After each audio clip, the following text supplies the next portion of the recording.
प्रकरणी सीआयडी कडून तपासाला वेग। आज पुन्हा वाल्मिक कराडच्या पत्नीची चौकशी। सीआयडी कडून अनेक कॉल रेकॉर्डिंगची तपासणी, तर बॉडीगार्डचे फोन जप्त। पुण्यात सदाशिव पेठेत एका भिंतीला हिरवा रंग देत फुलं चढवल्याची धक्कादायक घटना। खासदार मेधा कुलकर्णींनी घटनास्थळी धाव घेत भिंती भगव्या रंगाने रंगवल्या। भिंतीवर लावलेल्या रंगावरून वादाची शक्यता। कोरेगाव भीमा विजयस्तंभ मानवंदना कार्यक्रमासाठी ज्यादा बसेसचं नियोजन। अनुयायांची गैरसोय टाळण्यासाठी पीएमपीएमएलचा निर्णय।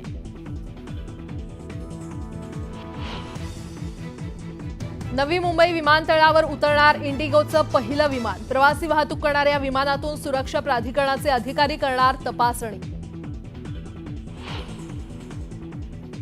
खराब हवामानामुळे मुंबईकरांचा श्वास कोंडला। शहरातील हवेचा निर्देशांक 159 वर। अति खराब श्रेणीत हवेची गणना।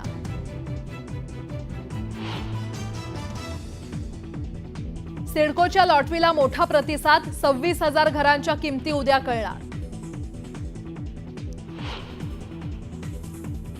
छत्रपती संभाजीनगरच्या विभागीय क्रीडा संकुल घोटाळ्यात नवा ट्विस्ट। आरोपीकडून लेटर बॉम्ब टाकत बँक अधिकारी आणि विभागीय क्रीडा उपसंचालकांच्या सांगण्यावरूनच घोटाळा केल्याचा दावा।